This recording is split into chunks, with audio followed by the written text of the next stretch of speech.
Well, hi guys, Kath Langman here, back on the Scale My Ecom Store show with you. And today on the show, we're going to talk a little bit about website design. Specifically, what difference does a well-designed website actually make to your conversions, to your conversion rate? Whether you are new to e-commerce and needing to set up your first website, or if you've been running for a while and might be considering making some changes or improvements, it really is worth stopping to think about what difference it, can potentially make when it comes to the actual design of your website. In fact, if your website was designed a while ago, even, just over a year ago, and you haven't really made any changes to it to improve your conversion rate, then you probably need to. I would say it's no secret that over the last couple of years, it's become increasingly more difficult and more expensive to encourage a new customer to buy from you or acquire that customer, to get that conversion. So if you have to work harder to maintain a healthy conversion rate at a profitable cost per conversion, then no doubt you want to capitalize on every incremental improvement and every possible advantage that you can, right? And this is even more critically important if you are or you want to spend money on advertising to drive traffic and sales to your online store. I mean, it's all well and good to assume that once you've launched your website, all you need to do is to get traffic to it and you'll make money, but it's just not as simple as that. In fact, that approach might well send you broke faster than a teenage boy can devour a burger. Actually, it's been quite funny. Obviously, I've got this Indagare skincare brand now, Indagare Beauty, and my 17-year-old son Hamish, who I've featured him on the show once before because he's very entrepreneurial for a kid, and he last year, I think it was early last year, I can't remember now, was really wanting to create a supplements brand, which now he realizes the costs involved with, a health product like that is probably a little bit more than a 17-year-old could manage. But he is, starting to work in this Indagare beauty business and learn all about business and all this kind of stuff. And I think we'd had the website for a week, and he's like, "Mum, we need to, we're not making enough money. We need to make more money." Like, it'll come, don't worry. Um, Super ambitious. But this is the thing, right? You just can't launch your website and expect that it's going to do what you need indefinitely. We do need to be making some changes and improvements, and good design principles come into that. Getting getting your e-commerce website to convert at a profitable rate. So with a healthy conversion rate and an average order value compared to the cost of the traffic, ultimately is part art and part science. So today on the show, I am going to share design principles for high converting e-commerce website. And I'm also going to walk you through a couple of our recent website projects and just talk about those to illustrate these design principles with you, and I guess try and bring this art and science to life a little bit for you so you can really start to see how you need to be approaching your website design as a project, but also, those looking for those incremental gains and making those kind of incremental conversion rate optimizations over time as well. Bottom line is, by improving your conversion rate, you can very easily make a lot more money without needing a lot more traffic. And for those of you who have ever played around with one of my Magic Metrics calculator tools, you will know that for sure. Now, before we dive in, I do want to tell you about a brand new resource that I've just created. It is a free 5-step training on how to design your e-commerce sales strategy. So this is about how to get more clicks and to turn those clicks into cash. And I do actually discuss conversion rate in this as well. So if you're not making enough sales revenue right now, and you want to, or you know that you need a new and better strategy, so maybe what you've been doing just isn't working the same way that it used to, or just isn't producing the results that you want, at the moment, then this resource is definitely for you, and you can get a free copy just by heading to katherinelangman.com/get more sales. Nice and easy. All right, so let's dive into the meat and potatoes of today's episode. And to begin with, let's just have a quick recap. What do I mean about conversion rate? What is a conversion rate? So for an e-commerce business, your conversion rate is the percentage of website visitors who convert into paying customers. That conversion rate is going to be a mix of new and repeat customers, likely, unless you're brand new, then obviously they'll all be new customers. But yeah, conversion rate is that percentage. A good conversion rate on average for e-commerce across the board is between 2 and 3%.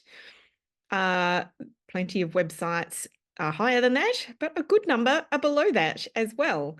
And when you think about it, if you are maybe only converting 1% of your website visitors into buyers, or maybe not even that, then, you are working really, really hard to get any sale. Even at 2 to 3%, that's a huge proportion of website visitors who aren't purchasing on any given day. So, we really need to be doing everything that we can to improve that conversion rate as much as possible. So we're going to talk a little bit about, what helps improve a conversion rate, as well as what causes a bad conversion rate. And, in particular, how can you design your website so that I guess the principles that you really want to adopt with your website design. It's all well and good to design something in the first place, or have someone design it for you in the first place. But, an e-commerce website should never be a static thing. It should always be something that we are updating and adding to and improving, and, having that continuous process to improve that conversion rate. So some of the things that might be causing a bad conversion rate or a below average conversion rate, we're going to dive into this first.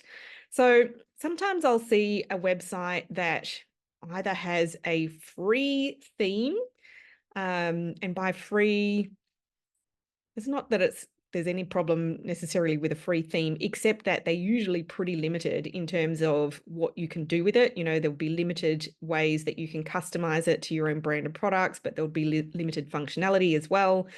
And, in terms of being able to achieve great conversion rate, it just really limits what you can do. But even with paid themes, I see plenty of websites where they've got a theme, could even be a really good quality theme, and they just haven't really customized that theme to their brand or their customers' buyer journey. And we are going to talk a little bit about that, what I mean by that in this episode.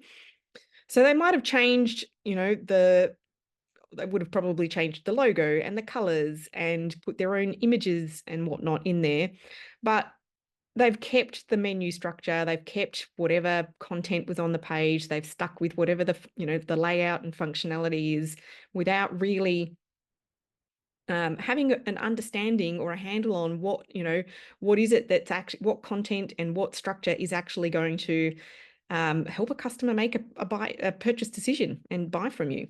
And so, if we're just using whatever is out of the box without that thought process, then, that's missing a big opportunity there. Oftentimes, a website is just really poorly designed as well. It looks a little bit homemade, maybe a little bit unattractive, not super professional. Trying to say these things in the nicest way possible. And, in all of those cases, oftentimes the conversion rate is just really dismal. Actually, something else that I would add to that list there is that the website's just a bit boring, or a little bit, what's the right word? It just doesn't distinguish itself in any way, shape, or form. If you've ever come across a copycat brand that looks exactly like another brand, you'll know what I mean. It's like a customer would land on that kind of a website and think, well, what's different and better about this? I don't know why I should buy from this one. I might buy from the other one. However, in these sorts of situations, it is also pretty common for the businesses to build their first website and tick that job off their to-do list. They probably built it themselves. I mean, I did too with my first business. Built it themselves from a theme, off-the-shelf type thing. They've ticked it off their list. They move on. They think it's done, and they don't need to pay it any more attention. And in reality, the design and functionality on your website is just absolutely critical. It's worthy of so much more thought process and attention in the beginning, as well as ongoing than that. Just think about it, maybe compare it to a brick and mortar retail store. If you had a beautiful looking shop in a great location, the windows nicely styled, and a space that was really inviting for customers to come in, you're likely to do a lot better than having a really dingy, dark space in an out-of-the-way location that has no foot traffic going past it, no car parking nearby, maybe ugly window displays or no window display, and a generally uninviting look to it, right?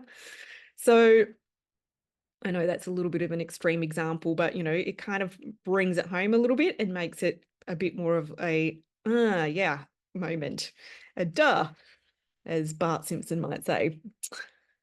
So as an example, with Indigare Beauty, this new skincare brand that I've acquired, the website certainly was not ugly, and it definitely had more work done on the website than many startups. However, the conversion rate was well below average, and so it's been a top priority. If you go to visit the website now, you won't see what it used to look like because we've already published a newly designed site. But at the end of the day, it was not designed to really communicate what needed to be communicated to the customer in a way that was easy to use, easy to navigate, and really helped, the customer to make that buyer decision. And I would say it didn't look as though it had the most professional graphic design job done on it. And I'm sort of speaking in circles here because it really wasn't terrible. It just was not as good as it needed to be. And the conversion rate reflected that.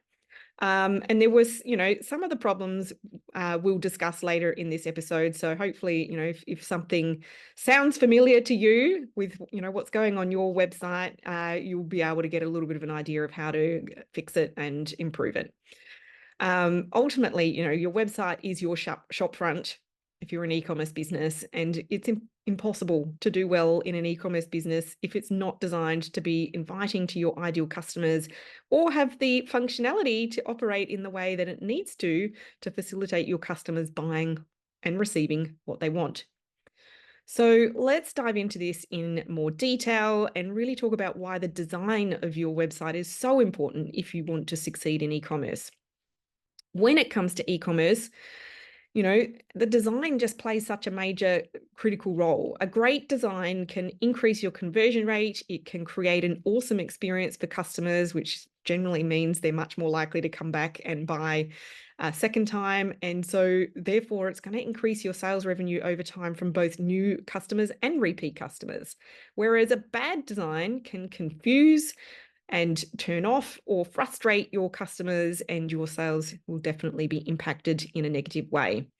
A bad design might be a combination of a confusing navigation. Oh my goodness, probably the worst one that I saw in terms of navigation, I think I've said this on the show before, was a website that didn't even have a link to their shop in their top menu. You had to scroll down the homepage, past the halfway mark, and find an image that you could click on that took you to the store. Anyway, confusing navigation could be crappy quality or bland, boring images, or just the same images that maybe another website has on it, so not distinctive. Maybe there's not enough information for customers to understand what you sell or if it's the right thing for their needs. Maybe it's not really addressing the perceived risks or barriers to purchase.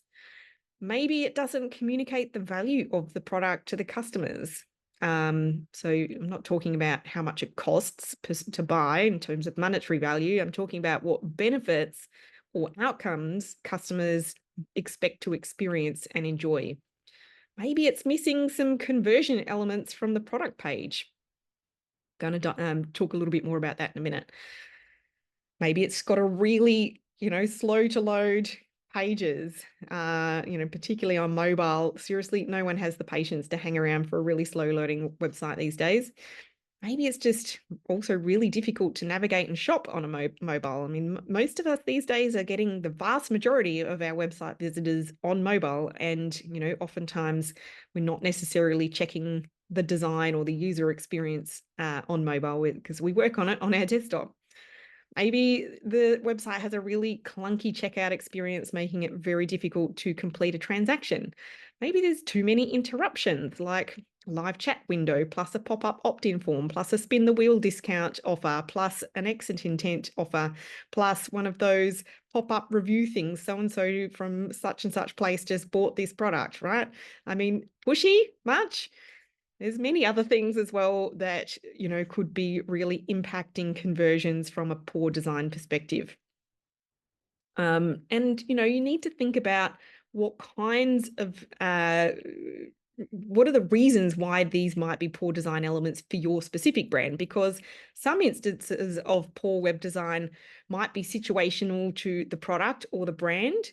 For example, is it a product that's typically hard to choose in an online environment compared to in-store? I mean, certainly that's the case that I'm up against with Indagaro Beauty. I mean, if you're buying skincare products, for example, and you can't try them first, that's a little bit of a barrier. Also, makeup or swimwear or jewelry or shoes. I mean, there's a number of products that are certainly harder to sell online in an e-commerce business model versus in-store. And we really need to think about the design and functionality of the website to help customers get around those barriers to entry. Because customers just find it easier to test or try these things before they make a purchase decision. So we've got to combat that. So from a user experience and a communication perspective, if you're missing things and that makes it feel risky or confusing for a new customer to buy from you, then you definitely need to address this with your design. Or maybe you're a retail store that sells a lot of the same or similar brands to competitors. Or maybe you have your own brand of products, but it's also quite similar to another brand. Or if we say that in a nicer way, another brand is more similar to yours. But in those cases, you just cannot have a website that looks the same and offers the same benefits and, doesn't have any kind of distinguishing factors to your competition. You need to find ways to stand out, to differentiate from those competitors so that your customers can weigh up their purchase decision in a way that's not based on the cheapest price. Really important. So good design for a website is immediately clear to visitors what you sell, who it's for, and how to get it. And this kind of clarity and I'm talking, so what you sell, that's pretty simple. I guess it's the products. Also, though, what you're selling is the experience and the outcome and the benefits. So you need to think about that a little bit holistically. And then who it's for.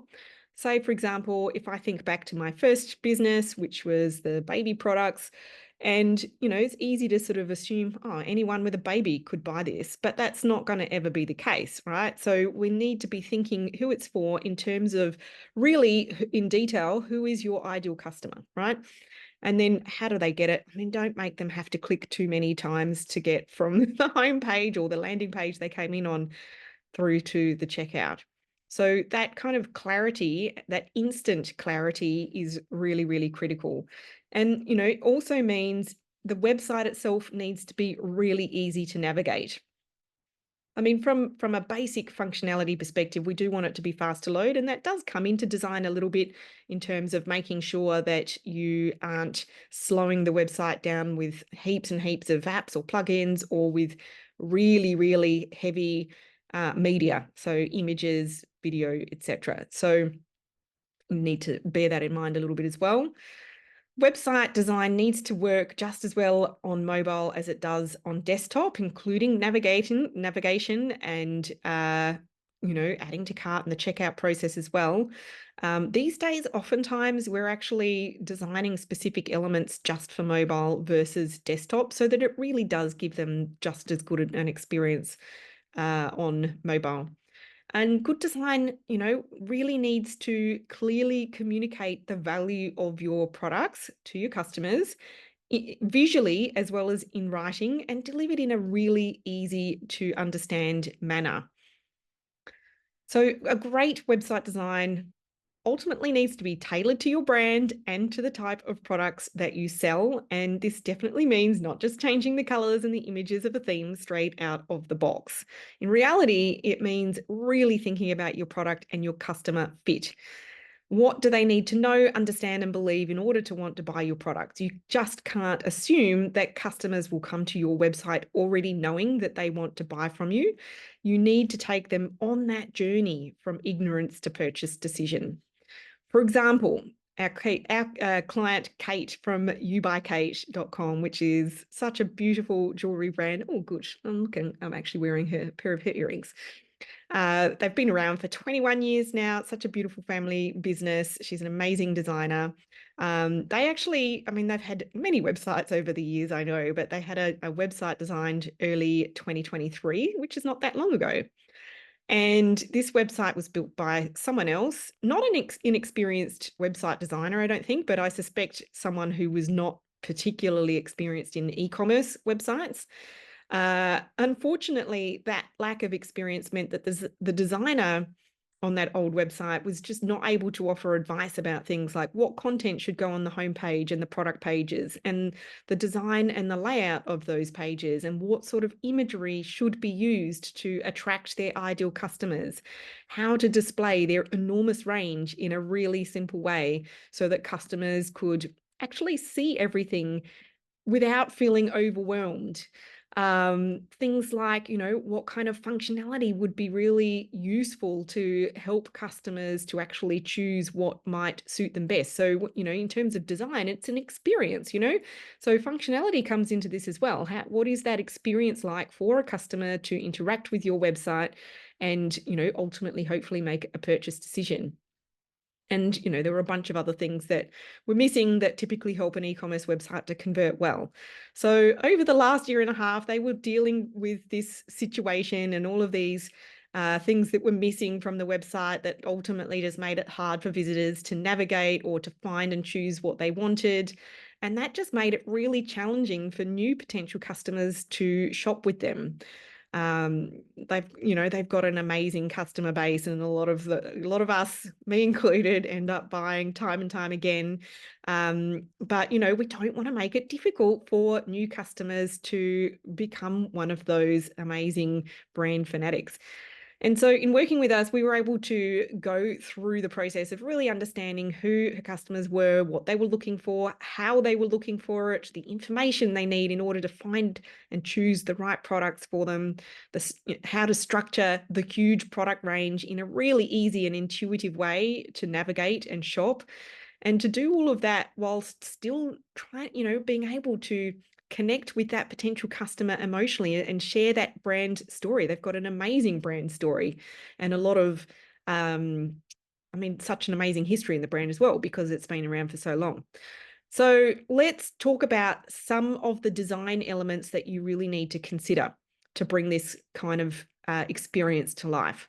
First of all, you do not want to ask your customers to burn excess brain calories trying to figure things out the hard way.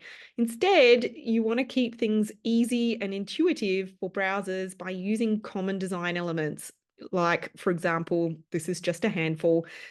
Using the logo in the top menu to link to the home page. You don't necessarily need to take up extra space in your menu with a home button. Everyone knows now that you click the logo, right? Another one being keeping the top menu horizontally across the top of the page on desktop, and use a hamburger menu in the top left corner on mobile. So the hamburger is just the 3 horizontal little lines. We all know that means the menu, right?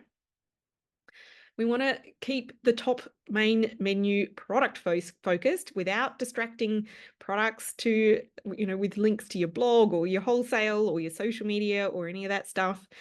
Everyone knows to look for that stuff in the footer menu, and you don't want to distract people from the task at hand, which is having a look at your products, adding them to cart, and purchasing. Small product ranges, you can split that kind of menu into 3 to 5 product categories that each contain a top menu link that goes straight to the collection page. And you can see an example of that on indigarebeauty.com.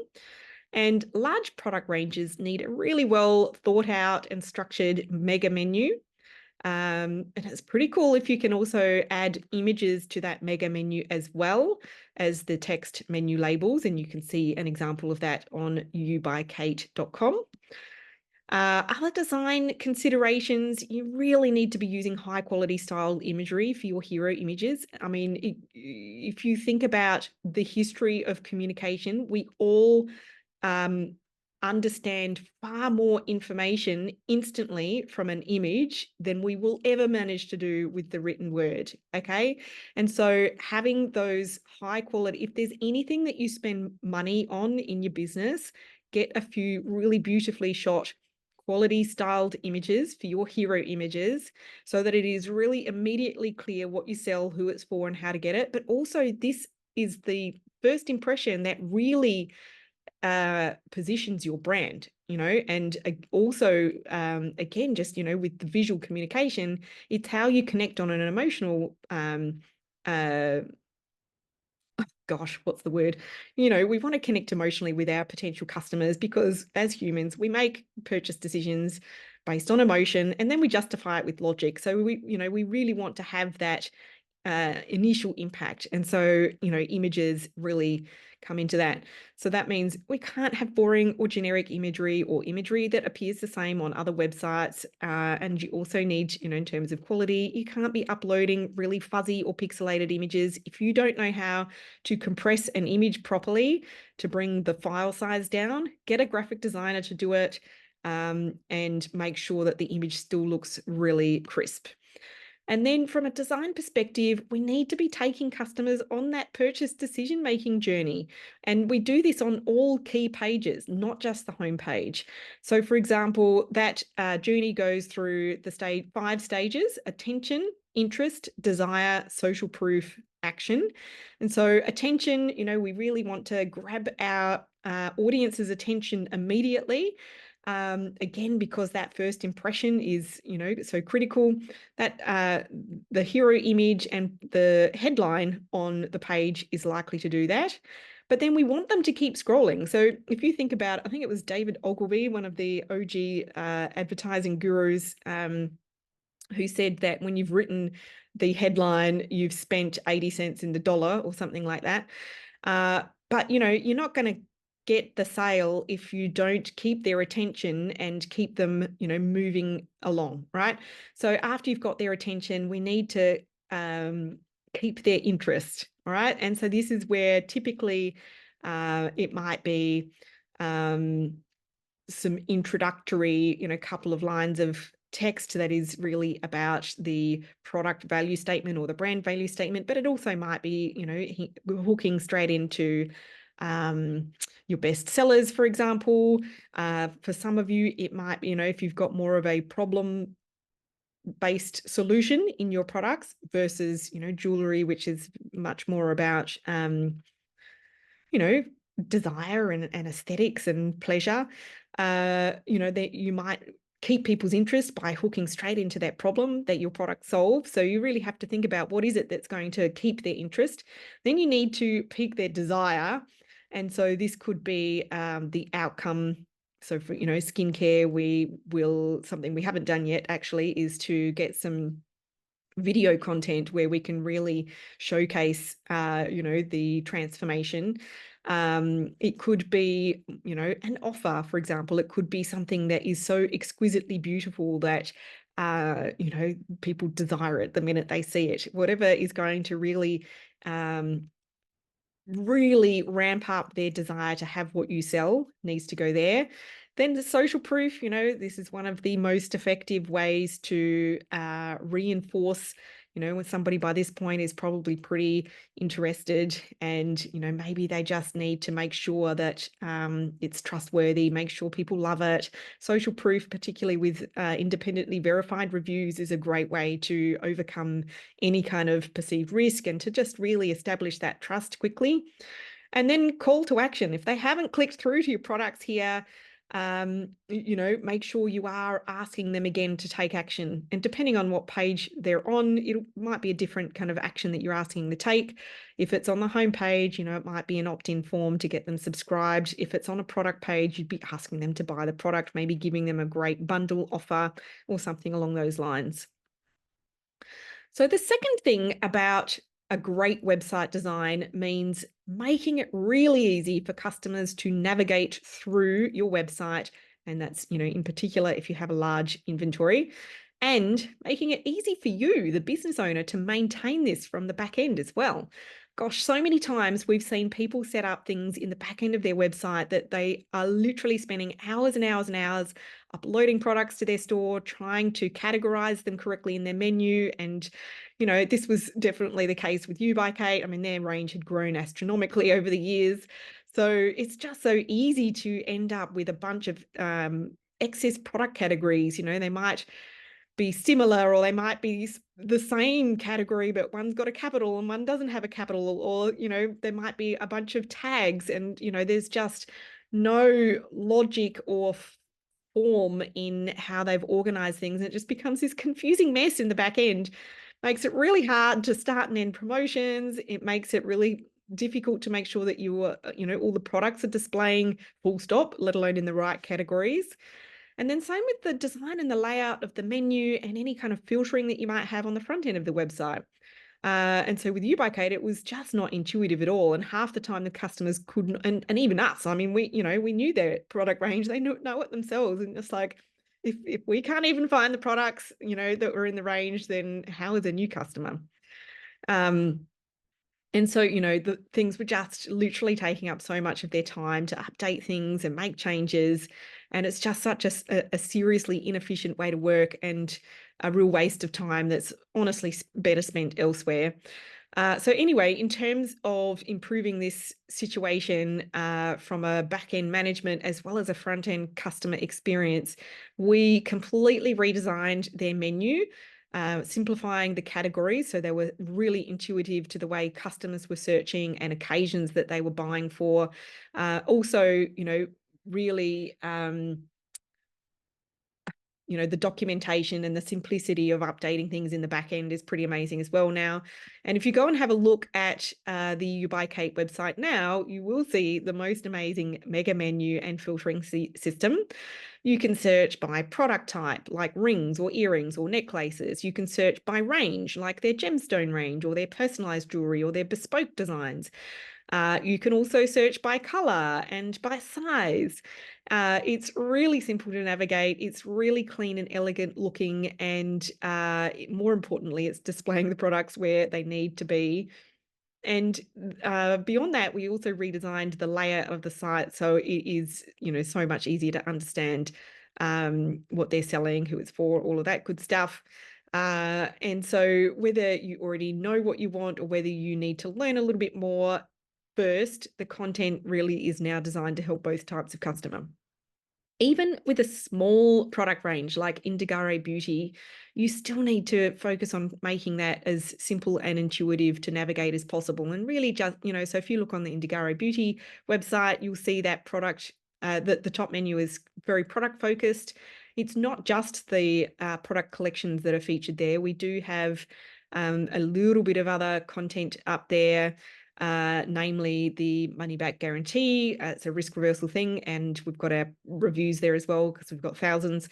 And both of those things are going to help with conversions, whereas everything else we shifted it to the footer menu. So the blog's down there now. Can't remember what else used to be on the top menu, but there are a few things. So that just really has helped make it easier for customers to find things. All right, the third thing about good website design, I possibly should have mentioned this first, is that really good design creates the right first impression or visitors and potential customers. Despite the fact that we've all probably been taught since we were young to never judge a book by its cover, we all still do it.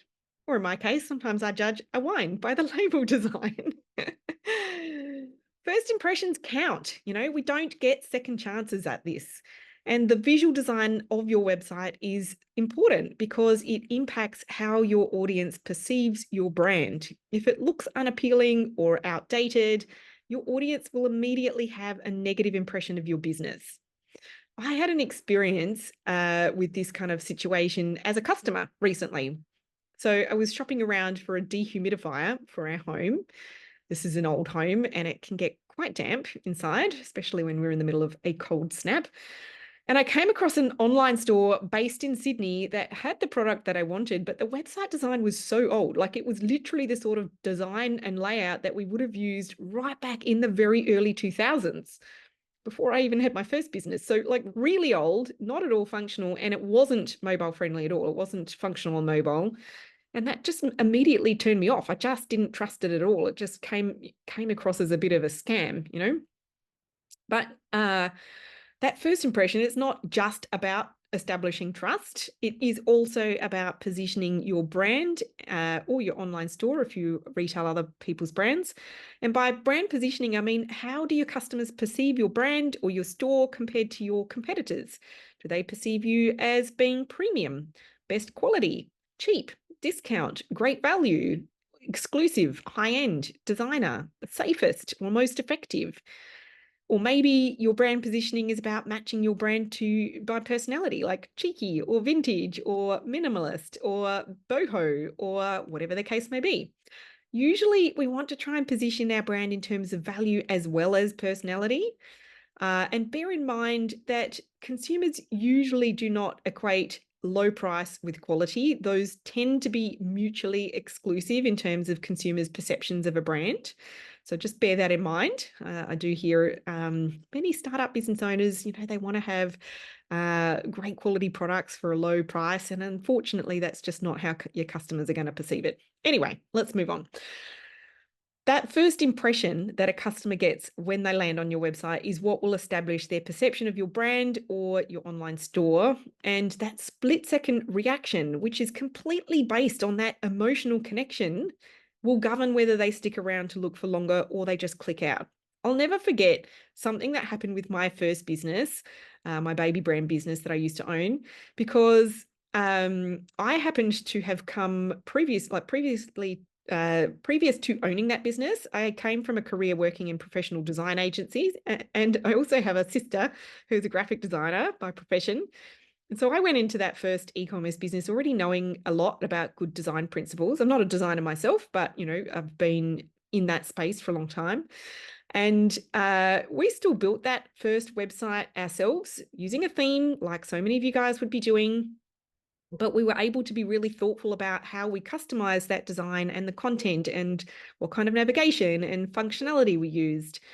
And my competitors, by and large, all had very homemade looking websites, not particularly professional websites. None of them were, I could tell, graphic designers. And you could definitely notice the difference. And so could Google. Because customers got a better first impression when visiting my website, Google noticed that and they rewarded us by moving us up the search rankings, and I quickly made it into position 1 and 2 for all our top search terms. So, if you can imagine this, I'm sure you can, because we all know that Google is like Big Brother. They can track and tell if somebody clicks from a search ranking, a search result to your website, and then they click straight out because it's just not very attractive or hasn't made a great first impression. And then they click to another search result and they spend time on that website. That second scenario is going to be rewarded by, obviously Google notices that it's a better quality experience for the visitor. And so they reward that by moving up the rankings. And that's what happened to me. So a pretty nice reward for putting some thought and intention into the website and spending just a little bit of money, where my competitors didn't spend any and thought or money. And it certainly paid off in extra sales. I would say both Indagare and You Buy Kate's previous websites were not giving the best first impression. They wouldn't have been giving the worst first impression, but not the best for potential new customers when they first visited those websites. Like I said, neither of these two websites had crappy imagery, but they just weren't really hooking in the customer the way they really needed to, right? In my opinion, and I'd say that the low conversion rates would have borne this out, the old websites. They just did not present the brands the way they needed to be perceived or the way they wanted to be perceived. And in reality, both these brands are really high quality brands. You know, they each with a great story to tell that would really resonate with the right people if they, you know, saw it and experienced it. And yet most of this was just not translating through the design or the user experience on either of those previous websites. Now, of course, you do get that really great first impression when you visit their new websites. Now, there are other reasons too why good web design counts, making sure your site ranks well in Google search, which I kind of hinted at before. It's common to see e-commerce store owners build their first website using the example in the theme that they're using without any thought to the points that I've raised so far, let alone whether customers would actually be searching on Google for the terms that they're using in their menu or on their website, or whether they're actually putting the site together with any thought to optimizing it for search engines. So, you know, ranking on Google search, great way to get traffic to your website, but, you know, you do need to pay attention to how you're, putting together your website. Now, if I'm talking Greek to you right now and you have no idea what search engine optimization means, and you're not alone, but in reality, it just means setting things up in a way that makes it easy for Google to show your site in search results when customers are searching for what you sell. So good design is more than just how it looks. It is a common misconception that design is solely about the way things look. In reality, good design thinks first about how it works. And so the art of the design only comes after. This is often communicated with terms like form and function. Function comes first, but form is tightly related and it is a major part of the entire package. For example, if you think about the iPhone, the function of the iPhone is that it is a phone, right? Yes, it uses apps, it plays music, it takes pictures, but the form of the iPhone is that it is so user-friendly that a 2-year-old and my 84-year-old mother would be able to get started using it with little to no instruction. No one would argue, I don't think, that the iPhone isn't well designed. You know, it definitely is.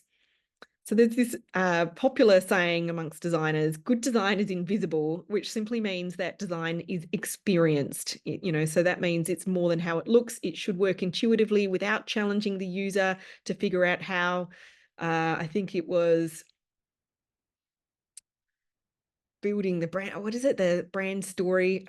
Somebody had that quote about, not forcing your customers to expend too many brain calories figuring it out. So yeah, good design means that we're not asking the user to figure things out. Good design may be invisible, but poor design is not. Anyone will notice an ugly, hard to read website immediately, and a well-designed website will look and feel great. It will be easy to read, clean, clear, smooth, and enjoyable, and it will convert. And I just want to quickly add to that list and also say a well-designed website, a good designed website is also going to be accessible. There's plenty of people who need to and want to be able to use websites and internet-based applications who may have vision impairment or other experiences that make it difficult for them to use, a website the way those of us who can see and hear and, interact with a website the way the majority of us do. Sometimes a graphic designer wants to make things look really, really pretty with small, pale colored font, or really fine white font on a solid black background, or, it's very difficult to read. So we definitely need to take accessibility into account when we're designing websites. Bottom line is, I would not be spending money on paid advertising to send traffic to a poorly designed website that doesn't convert. You will waste your money.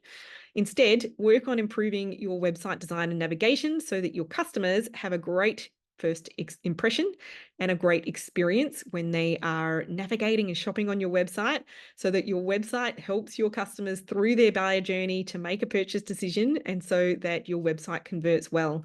And when you have your website already up and running and you are running paid traffic to your website, it kind of doesn't end there. There are always opportunities to tweak things a little bit here and there that will help just improve all of these different elements of your design. Ultimately, we always want to be continually improving and optimizing to increase your add to cart rate, to increase your average order value, to increase your returning customer rate, to increase the conversion rate overall, all of those sorts of things, right? So it kind of never ends. But it truly is worth spending a little bit of money, at least learning how to design a great user experience on your website, if not paying a professional to do this part for you. And when I say this, please remember that a website designer who doesn't really understand the e-commerce business model, or who doesn't have a process of understanding how your customers actually buy, is probably not going to design a website that converts for you. They might design a really pretty website, but as you probably realized by now, a pretty website still may not convert if the structure and the type of content on it is wrong. Then put your efforts into driving as much traffic to that website as possible, making lots of money. Hopefully, this has given you some guidance and some ideas for your own website, whether you are in the process of creating your first one or realizing that maybe your current one isn't as good as it needs to be or should be. And if you want to learn how to go about doing this yourself, either for a new business or an existing one, or you'd like to outsource something like this to the pros, please sing out. We'll help you bring your brand, your unique value proposition, and the benefits you offer to your customers to life, and help you ensure that your website has the right content and structure to take your ideal customer through their buyer journey, so that your website consistently leads your visitors to purchase. If that's what you need, head over to productpreneurmarketing.com and you can book in a free strategy session with us to discuss how to bring that to life for you. That's what I have for you today. Hope you've enjoyed the episode. I look forward to being back on the show again with you next week. Bye for now.